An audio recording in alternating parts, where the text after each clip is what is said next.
Good afternoon. Welcome to Grade 12 First Additional Language. In today's lesson, we're going to look at questions from previous exam papers for Macbeth. We're going to look at each question in detail, what is being asked, and how you need to answer each question. Right, we're going to jump right in. First question. If you had to introduce the characters to the audience before the play is performed, how would you introduce Macbeth and Lady Macbeth? Now, first of all, your key word here is before. So it's before any of the action took place. It's before Macbeth became ambitious. It's before Lady Macbeth did everything to be the spur for her husband to become king. It's right at the beginning. It is before the play is performed. How would you introduce? And then, if there are two characters, Macbeth and Lady Macbeth, how are you supposed to answer? You should write each one down separately and in point form, depending on the amount of marks for this question.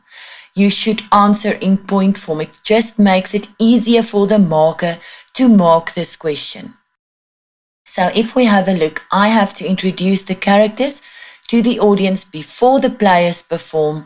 How would I introduce Macbeth and Lady Macbeth? Now, first of all, Macbeth, what do we know about him? He is Lady Macbeth's husband. At this stage, he is brave and honorable. He's a general in King Duncan's army.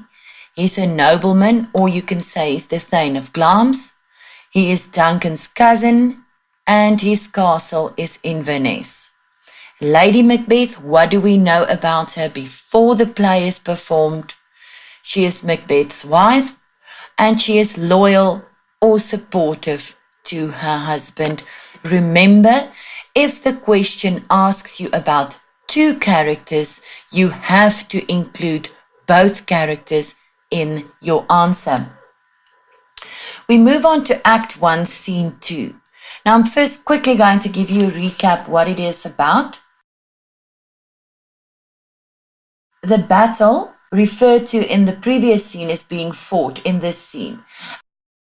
It is the forces of Scotland against the rebel MacDonald, assisted by Irish mercenaries, the Thane of Cawdor assisting the King of Norway with Sweno.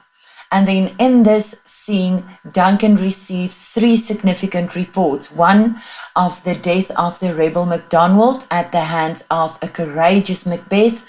Two is the treachery of the Thane of Cawdor, that he was a traitor. And three, the defeat of Sweno, the King of Norway. Now, in each of these cases, Macbeth's heroism shines out and leads to victory by Scotland. Finally, Duncan orders Cawdor's execution and arranges for his title to pass to Macbeth. Now, in the extract in front of you, it is the sergeant reporting to Duncan on what happened on the battlefield. Now, the question was, what do we know about the character of MacDonald? Now, obviously, it will be from this extract. So we know that he's a traitor because he joined forces. Now, very important, a question about character. A character trait is not an action. It's not what you do, it's who you are. And very important as well, a question like this will count 2 marks. So you must tell me, who is he and why do you say that? He is a traitor because he joined forces with the enemy. Remember, the word because in answering these questions is extremely important. He's a traitor because he joined forces with the enemy, the Norwegians, and he betrayed his own country, which is Scotland. He had no mercy and was ruthless and brave enough to rebel against his own country in favor of the enemy. And then what do we know further? He was killed by Macbeth. Act 1, Scene 2. Still, this is Duncan's reaction while the sergeant was reporting on what happened on the battlefield, where he says, "Oh, valiant cousin, worthy gentleman." Now, the question is specifically about that line. The first question was, identify the tone in this line. Now, when you see the word tone, you must remember tone can be heard in someone's voice because of the way in which the person speaks. So tone is about what you hear. So the tone in this line can either be praise, admiration, approval, pride, or gratitude. Then a question that you are going to see a lot is one about irony. And I'm going to explain the question to you in detail. The question asks, explain the irony in these words in relation to what happens later in the play. So first, let's analyze the question. What is the meaning of irony? Irony means a situation that ends up in quite a different way than what it's generally anticipated. These words, the meaning of the words, first of all, valiant means courageous, and then worthy means entitled to respect.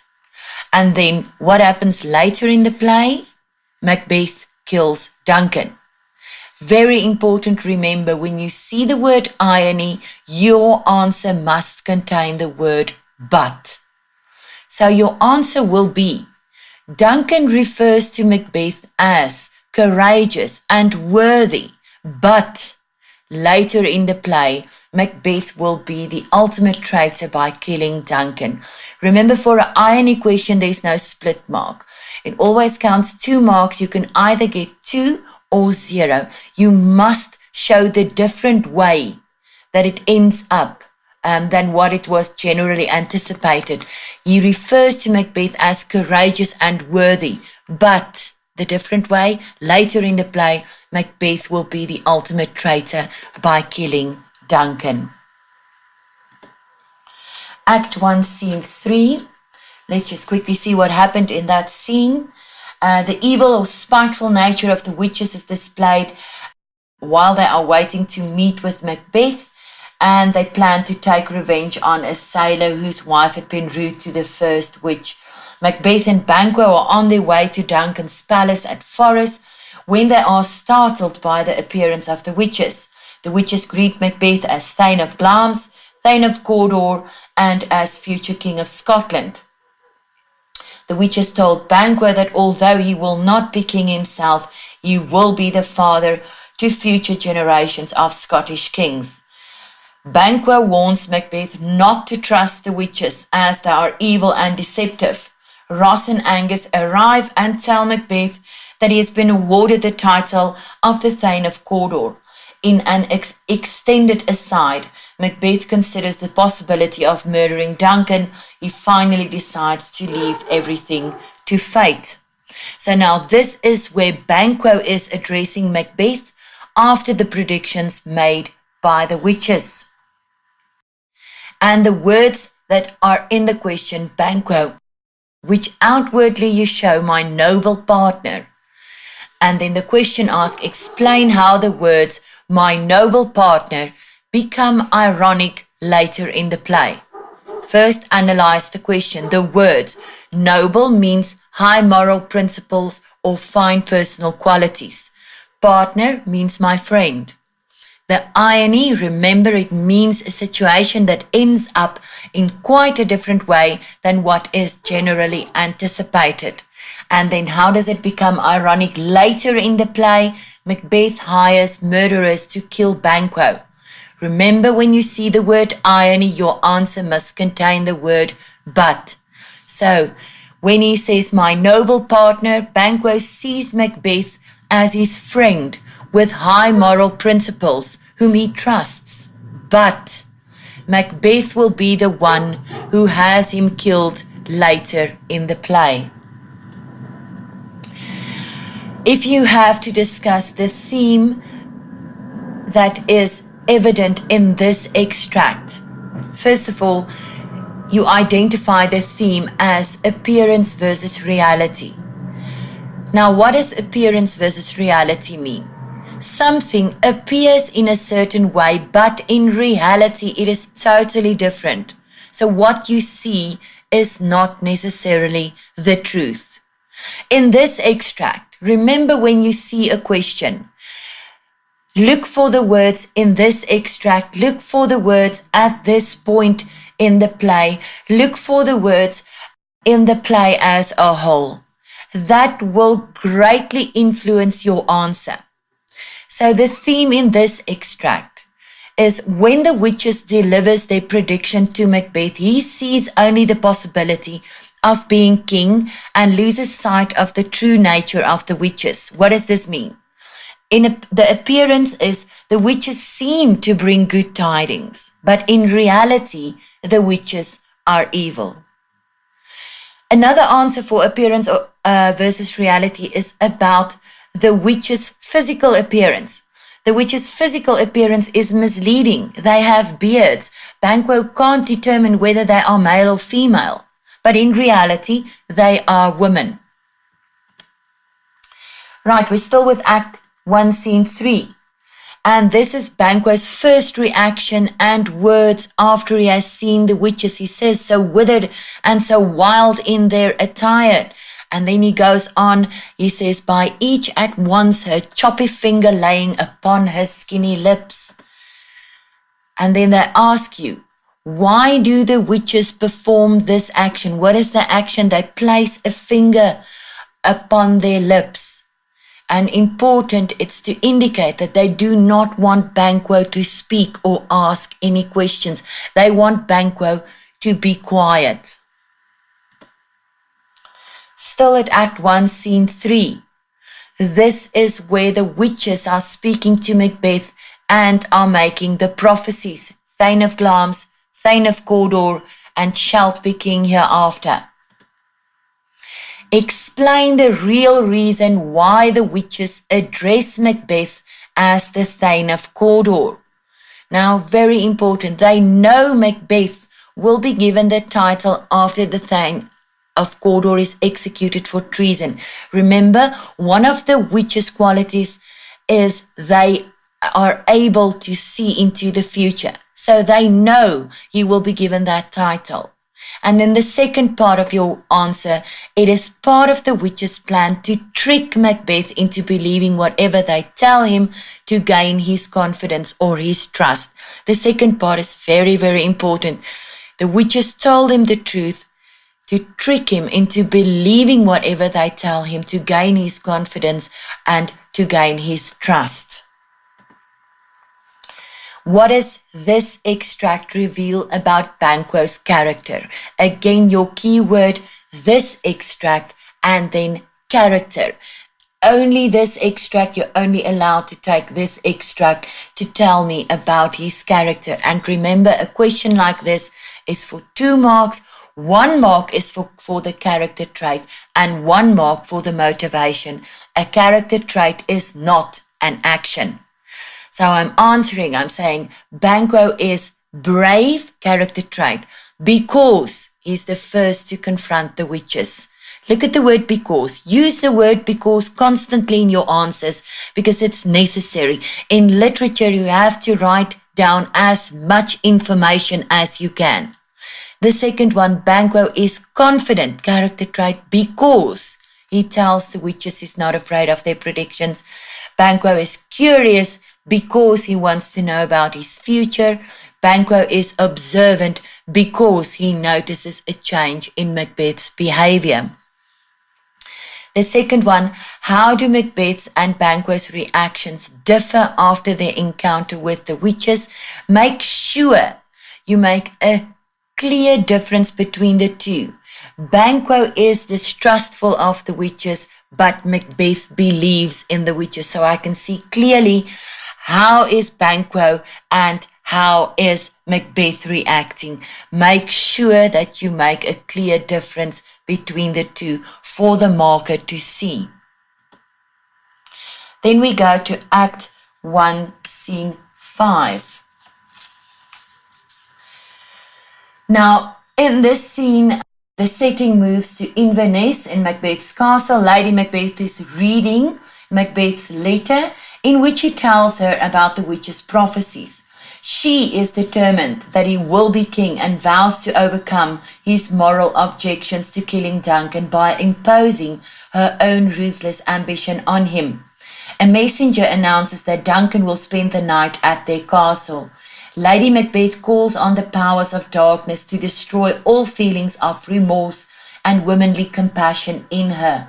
And then when Macbeth arrives, her passionate greeting of him echoes the witch's greeting, and she informs him that Duncan shall never leave the castle alive. She advises Macbeth to disguise his evil intention with a show of love and hospitality, and then when he hesitates and does not want to commit to the murder, she states that he should leave everything in her hands. Now this extract is where Lady Macbeth is reading Macbeth's letter, in which he tells her about the witch's prophecies. And the line, "They met me in the day of success," and the question, why does Macbeth refer to that particular day as the day of success? Now, it was the day that Macbeth had his victory on the battlefield against the rebels and the Norwegians. Look at all the information I'm giving. It's not only, the answer does not only say because of the victory. You have to be specific. The victory on the battlefield against the rebels and the Norwegians. And then, my dearest partner of greatness, explain why Macbeth used these words. These words prove that Macbeth not only loves his wife, but that they share ambition for power and greatness. This is rather important. My dearest partner of greatness shows us that Macbeth and Lady Macbeth share the ambition for power and greatness. And then what does this extract tell us about the witches? So this is from the letter that Macbeth wrote to Lady Macbeth. So this extract, what do we know about the witches? Right? They know more than normal people do. In the letter he says they have more in them than mortal knowledge. They can make themselves invisible. They made themselves air. They can tell the future. He told her about the prophecies. And then they are called the Weird Sisters. Remember, concentrate on the words this extract, or up to this point in the play, or the play as a whole. Right, the words, "Hail King that shalt be." Would Lady Macbeth have been surprised reading about this prophecy? So would it have been a surprise to her? If you said yes, she would have been surprised. In other words, she would not have suspected it, or expected it. Then you say yes. And be very sure, we get a lot of candidates that write down, yes, she would have been surprised, and then you give me the no motivation. Then your answer is incorrect, and the other way around. So make very sure that if you say yes, your motivation fits with the word yes, and the same with no. So if you said yes, she would have been surprised, you give your reasons. She's not thought about Macbeth becoming king. Macbeth has not done anything to accomplish his ambitions in the past, and Macbeth is not the next heir to the throne. Or, no, she wouldn't have been surprised, so she would have been expecting it. So then you can say Macbeth is related to Duncan. There is an expectancy that he might become the next king. He is the Thane of Cawdor that the witches predicted. Therefore, it is likely for the other prophecy to come true. And then this part is very important about that same line, "Hail King that shalt be." How did this become a self-fulfilling prophecy later in the play? Now, self-fulfilling means he did something himself to make this prophecy come true. And then your answer can be, King Duncan arrives to stay at Macbeth's castle. So you are setting the scene. Lady Macbeth uses this opportunity to convince Macbeth to kill Duncan.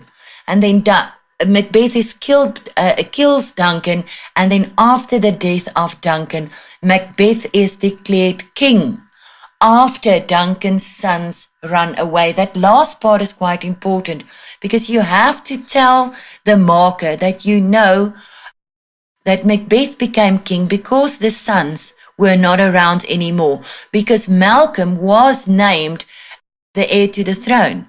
and he was supposed to become king, and he ran away, and that is why Macbeth became king.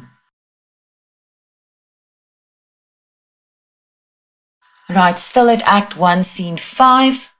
And this is after reading Macbeth's letter. Lady Macbeth speaks her thoughts about it in a soliloquy in which she reveals a great deal about both Macbeth's and her own character. She believes Macbeth is too kind and humane to resort to murder in order to become king. In other words, he's too kind and compassionate and lacks the necessary cruelty. Now the question is, what do we know about Lady Macbeth's character at this point in the play? So up to here in the play. We know she's bold and ambitious. She is decisive. She's wicked and evil. She's commanding and controlling. So she's bold and ambitious. She makes decisions. She's not afraid of making the decision and voicing it out loud. She's going to kill Duncan, or they are going to kill Duncan. She's decisive. She's decided on the plan and she's going to keep to it.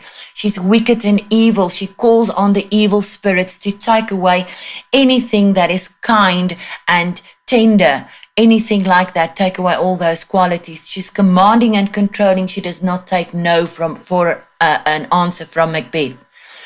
What does Lady Macbeth mean when she says that Macbeth's character is too full of the milk of human kindness? She believes Macbeth's nature is too kind and gentle and humane to commit murder or to kill Duncan. And then for 1 mark, which theme is linked to both Macbeth and Lady Macbeth in this extract, your keyword again, and the theme is ambition. Right. Act 2, Scene 2. Let's quickly remember what happens in this scene. An extremely nervous Lady Macbeth who has successfully drugged Duncan's guards wait for Macbeth to return from Duncan's chamber. Macbeth enters with blood-stained hands, still carrying the daggers he used to kill Duncan. He is overcome with guilt and remorse and describes his inability to speak the word Amen.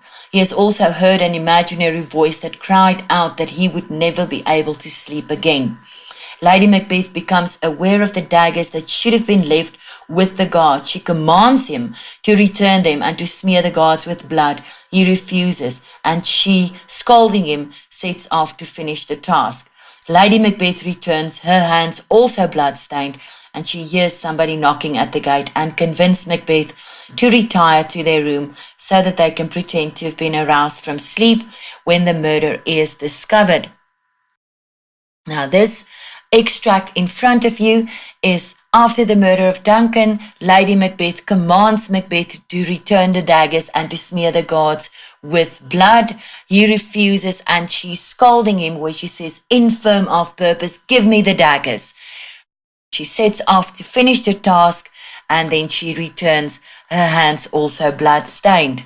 Right, first of all, name the theme evident in this extract. The theme is appearance versus reality. Lady Macbeth wants to hide the truth about who Duncan's murderer really is. Therefore, she plans to smear blood on the faces of the grooms. This will make it appear as if the grooms have murdered Duncan. So the appearance is the grooms that have murdered Duncan. The reality is Macbeth killed Duncan. The act of washing his hands will not remove the crime. She told him a little bit of water will wash away the blood. So it will appear as if all the blood was removed from his hands, but in reality, the guilt will remain. Lady Macbeth refers to the dead as if they were asleep. So the appearance was people who are sleeping and who are dead looks the same. They appear the same, but in reality, there's a big difference. One is dead and one is sleeping. And then the last one, Macbeth appears to be the stronger person, but in reality, it is Lady Macbeth who is dominant at this stage in the play. And then the next questions, the difference between Macbeth's and Lady Macbeth's state of mind at this point in the play. Again, you have the word difference. You have two characters and you have the words at this point in the play. So you are going to do it separately. You're going to see Macbeth. He was nervous, apprehensive, anxious, disturbed, guilt-ridden. Lady Macbeth, she was bold, decisive, confident, manipulative, and unremorseful. Act 3, Scene 1. Now, what happens in Act 3, Scene 1? In a soliloquy, Banquo expresses his suspicions that Macbeth has not gained the throne by fair means.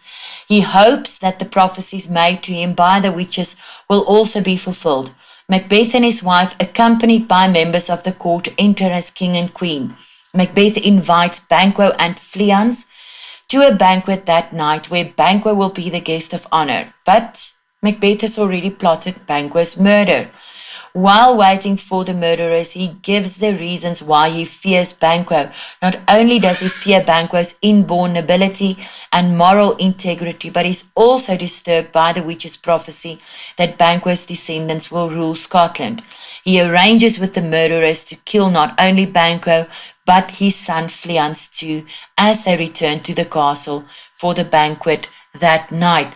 Now, this is the soliloquy where Banquo reflects that the witch's predictions have come true for Macbeth, but he suspects Macbeth has used evil methods to attain his goal. In other words, he murdered Duncan. So what do we learn about the character of of Banquo? Banquo is suspicious of Macbeth. He has even more reason to be suspicious or distrustful, as he was present when the witches predicted Macbeth's future. So he is one of the only people, except for Lady Macbeth, who knows about the witches' predictions.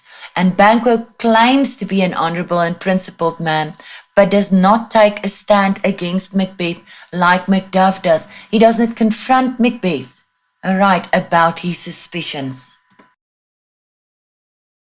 Then we go to Act 3, Scene 2. Right, what happens in this scene? First, Lady Macbeth and then Macbeth express feelings of insecurity and a wish to be dead rather than to live in this insecurity and unhappiness. Here we can see that she truly loves her husband and that she is sad that they are no longer close. Lady Macbeth, putting her own feelings aside, advises her husband to put his anxieties aside and to be particularly cheerful among his guests that night. He in turn tells her to show particular hospitality to Banquo, knowing fully well that he will be dead by then. Macbeth tells his wife that a dreadful deed will be done that evening, but he does not involve her in the plot to murder Banquo. So, in this extract in front of you, Macbeth compares the act of murdering Duncan to trying to kill a snake, which threatens one. The snake is used as a symbol of all forces opposing or threatening Macbeth, the forces of law and order, Malcolm, Donalbain, Macduff, Banquo and Fleance, and more. So the line, "We have scorched the snake, not killed it." Name and explain the figure of speech. So first of all, it's a metaphor that reveals Macbeth's fear. The first one can be a scorched snake is dangerous as it will attack in defense. It remains a threat until it is destroyed. Similarly, Macbeth is afraid that the killing of Duncan is not the end of his problems. Banquo and Fleance must be killed for him to maintain his position as king and his lineage. Or, after the killing of Duncan, Macbeth fears that Banquo and Fleance are threats to the throne of Scotland based on the prophecy. Therefore, he has ordered that they must be killed. Or, Macbeth's fear after Duncan's death is that Banquo's children will ascend to the throne of Scotland as prophesied. Therefore, their deaths are necessary. Act 3, Scene 4. What happens in this scene? Macbeth, acting as the perfect host, welcomed the Thanes to the feast, and the first murderer enters at the door and is joined by Macbeth. The murderer reports that Banquo has been killed but that Fleance has escaped.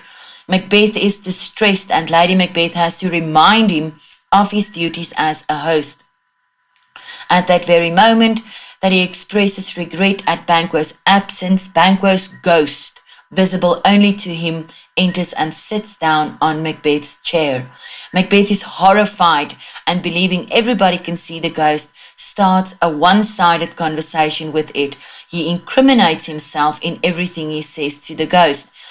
He gains control over himself, but when he drinks a toast to Banquo, the ghost reappears and he loses all control, expressing his fear. Lady Macbeth hastily sends the guest away. Everybody is now suspicious. Macbeth is angry at the fact that Macduff refused to attend the banquet. We discover that he has a spy, a paid spy, in every nobleman's house. He decides that Macduff will be his next victim, and he will also go to the witches to find out what the future holds for him. He commits himself to further deeds of blood in order to keep his power.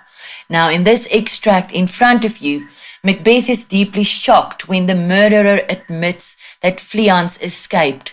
Immediately he's overcome by feelings of doubt and fear or anxiety again. And I refer you to the second line, whole as the marble, founded as the rock. Now discuss the figure of speech found in this line. First of all, the word as tells us it's a simile. And this simile emphasizes that just as marble is whole or perfect or flawless, so too was Macbeth. He was well and sound and fit before hearing that Fleance has escaped. Now discuss the theme of violence evident in this scene. A bloody Banquo appears as a ghost and is only visible to Macbeth. Banquo was betrayed by his best friend Macbeth because of greed. Macbeth killed his best friend who saved his life in battle. The ghost of Banquo sits on the king's chair as a symbol of his children who will rule Scotland. And to make it clear, very important this last part, to make it clear that Macbeth does not belong on that chair as king. The apparition can be Banquo's revenge, and the ghost of Banquo can be a personification of Macbeth's fear and guilt. Another theme evident is appearance versus reality, where we say Macbeth is in a troubled state of mind as he has learned that Fleance has escaped. However, Lady Macbeth reminds him he has to appear cheerful at the banquet and be welcoming. So appear cheerful and welcoming, but in reality he was in a troubled state of mind. He proposes a toast, which is supposed to be a joyous action. However, Macbeth feigns happiness as he had Banquo murdered. So he appeared to be happy, but in reality, he had Banquo murdered. Right. And then the next one. The dead Banquo has the right to haunt Macbeth. Discuss your view. Banquo was killed innocently in a ferocious manner. Macbeth's greed caused him to kill an innocent man. Fleance, or one of Banquo's sons, was supposed to be the king, but Macbeth took the privilege away from them. The dead Banquo is trying to take revenge, and the dead Banquo is not going to make it easy for Macbeth, because Macbeth is the cause of the unhappiness and destruction of Scotland. Right, and then the difference between Macbeth and Lady Macbeth at this point in the play, again, difference. You have two characters, Macbeth and Lady Macbeth, and this point in the play, so you are going to do it separately in point form, and you're going to say Macbeth at this point is bold and resolute in the moment of action. Macbeth has reckless outbursts when Banquo's ghost appears, and he's devoid of self-control. Remember, it's at this point in the play. Lady Macbeth walks confidently as queen next to her husband. She has banished all superstition from her soul. She reprimands Macbeth when he has outbursts and apologizes to the guest. She can scheme and plot, but she cannot act. Act 4, Scene 3. Quickly, what happens in this scene? It's the only scene set in England. Macduff's trustworthiness is tested in a variety of ways by a suspicious Malcolm. When Malcolm is satisfied that Macduff is not Macbeth's spy, he retracts all the vices he attributed to himself. He tells Macduff that King Edward has lent them an army of 10,000 English soldiers. With the assistance of these men and Seward, he plans to overthrow Macbeth. Ross enters with further news of Scotland's woes under Macbeth's rule. He eventually reports the slaughter of Macduff's family.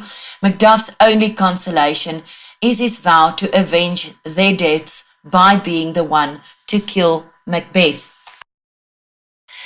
Now, in the extract in front of you, Ross comes in to deliver news and to report on the situation in Scotland. Conditions are worse than ever. Scotland has become a country of misery, destruction, and death. Is there scarce ask for who, and good men's lives expire before the flowers in their caps? Name and explain the metaphor or the figure of speech, or explain how this figure of speech is suitable for this extract. Right, then you obviously answer it's a metaphor, and then you have to explain this metaphor where you're saying good or young people in Scotland are dying or being murdered before they have grown old, before their time, or even sooner than a flower worn in their caps. So before a flower that has the time to wither in their caps, the men are dying before their time. Then the theme of betrayal. How is this theme relevant to the character of Macbeth? Now this is in the play as a whole. First of all, Macbeth betrays Duncan by killing him. He betrays Banquo's friendship by having him killed. He betrays Macduff by having his wife and children killed. He betrays Scotland. He betrays himself. He betrays Lady Macbeth. So there's a lot of examples of betrayal in the play. Act 4, Scene 3.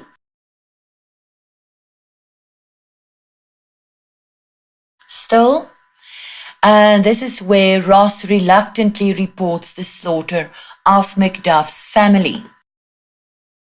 And Ross's words are, no, they were well at peace when I did leave them. Explain the irony in these words. Ross reassures, remember you have to put in the word yet or but.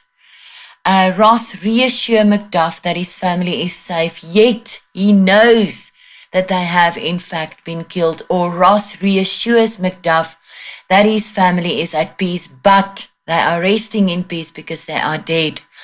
And then it's Macduff's words, be not a niggard of your speech. How goes it? What is the tone? Remember, tone is what you hear. How is he saying this? He's stern, commanding, authoritative, demanding, anxious, impatient. Act 5, Scene 1. What is happening in this scene? The setting is in Macbeth's castle. Lady Macbeth's gentlewoman tells the doctor that her mistress sleepwalks, but refuses to repeat what she heard her say. The Elizabethans believed that sleepwalking and disturbed dreams were the work of evil spirits. Lady Macbeth enters sleepwalking, tormented by both her sins and those committed by Macbeth. Filled with guilt and fear, she desperately tries to wash imaginary blood from her hands. She relives Duncan's murder and acknowledges her awareness of the murders of Banquo and Lady Macduff and her children. The doctor says he cannot cure her. This is a sickness of the mind, not the body. She needs to confess her sins to a priest. He advises the lady in waiting to keep a constant eye on Lady Macbeth and to remove everything from her she can use to harm herself. Noting her depression, he foresees a suicide attempt. Now, at this stage of the drama, Macbeth and Lady Macbeth react differently to their guilt. Discuss. Now, again, at this stage of the drama, keywords, then you have two separate characters whose reactions you have to discuss. Now, Lady Macbeth, point form, first of all, she falls into depression. She starts walking in her sleep, and this reveals strange behavior. Macbeth went out to kill more people. Unlike Lady Macbeth, he has the physical strength and determination to remain king. And then these are the words of the gentlewoman when she's asked about the candle, the light that's constantly with Lady Macbeth. She says, why it stood by her. She has light by her continually. Discuss the irony. Lady Macbeth is carrying a burning candle while she is sleepwalking, but the candlelight is of no use, seeing that she's still sleeping, although her eyes are open. What do we know about the character of the gentlewoman? She's observant, attentive, vigilant, alert, because. Remember, I have a character trait, I have a motivation, I use the word because. She describes the behavior of Lady Macbeth in detail to the doctor. And remember, a character trait is not an action. She's trustworthy, honourable, as she does not want to disclose Lady Macbeth's utterances. She's reliable, dependable, as she makes sure that Lady Macbeth's orders are followed, a light next to the bed. What is Lady Macbeth's state of mind at this point in the play? Your keywords at this point in the play. She's tormented or haunted by memories of her role in Duncan's murder. A disorientated or confused or disturbed state of mind manifests in hallucinating, sleepwalking, and sleep talking. Act 5, Scene 3. What is happening in this scene? Macbeth is in the castle of Dunsinane preparing for war. We have not seen him since his last visit to the witches, and we notice a further deterioration in his state of mind. He recalls the predictions of the apparitions and tries to convince himself that he is invulnerable. He realizes that he has lost his happiness and that he is not loved, but feared by his followers. Informed of the approach of the English army, he prepares to fight, but pauses to discuss Lady Macbeth's health with the doctor. Now, in this extract in front of you, Macbeth is very angry, but he persists in putting his faith in the witch's prophecies. He is recklessly confident that the witch's promises will be fulfilled. He says he will not let fear affect him until Birnam Wood marches towards Dunsinane. Neither does he fear Malcolm, as the witches promise that nobody born of a woman will be able to conquer or kill him. And obviously, Malcolm was born from a woman. He concludes that his confidence and his courage will never be weakened or undermined.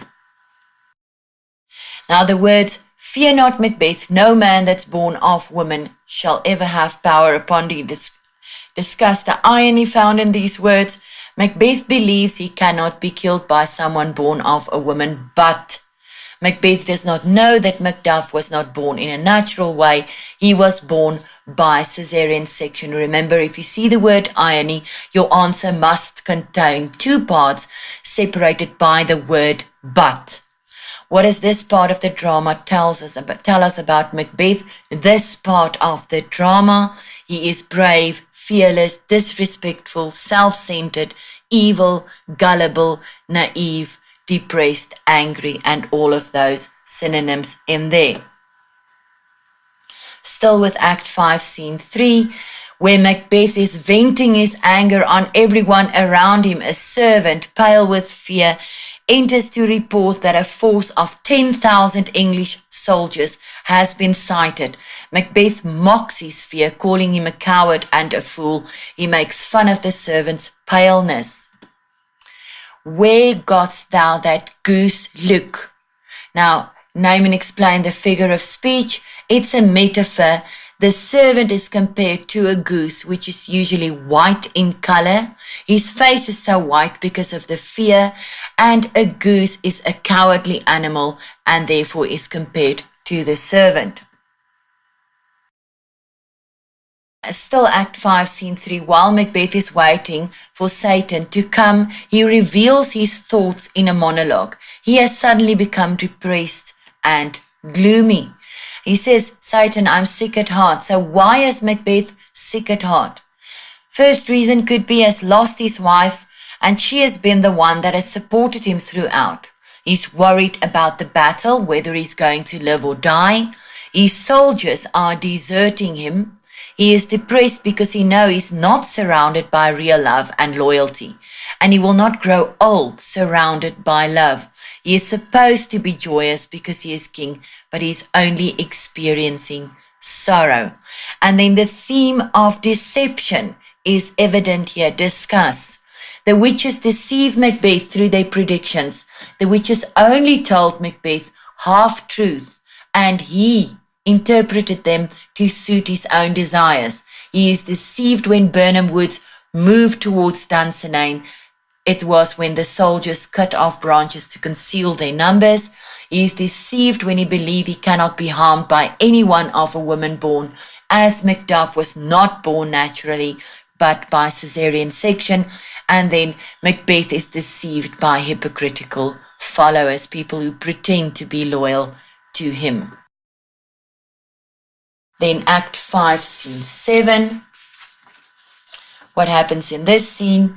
Macbeth seems to tempt fate by clinging to the last equivocation that no man born of woman will be able to harm him. He easily kills young Seward in battle, and this confirms his belief in the witch's second prediction. Macduff enters, confirms his resolution to be the one to kill Macbeth, and almost immediately hurries off in search of Macbeth. Seward tells Malcolm that Dunsinane Castle has surrendered without a fight and that the battle is almost won. Now, in this extract in front of you, we can see that Macbeth killed young Seward in battle, and this just confirmed his belief in the witch's second prediction. The words, but swords I smile at, weapons laugh to scorn, brandished by man that's of a woman born, explain the irony. Macbeth is overconfident when he says that he is unafraid of a man born of a woman, yet it is Macduff, not born in a natural way, that kills Macbeth. What do we know about Malcolm's character at this point in the play? Remember, a character is not an action. Remember, you need to give me a character trait and a motivation. Malcolm is resourceful, intelligent, because he comes up with a plan on how to conceal their numbers. He is strategic, organized, because he plans the attack. He is respectful because he talks about noble young Seward and worthy Macduff. Malcolm is brave because he's prepared to lead the army against Macbeth and his troops. Then if we quickly talk about open-ended questions and answers, there's only one thing you need to remember. When you answer these questions, do not give a generic answer. You have to make a point. Explain that point, and almost the most important part is give an example. Without an example, you are giving a generic answer. You won't receive any marks for that. And then the last step is to link your answer to the question. So you make a point, you explain that point. Very important, give an example from the drama and link your answer to the question. Right, thank you very much. This is the end of our lesson. I really hope that it has been helpful to all of you. Have a great afternoon. Make wise choices.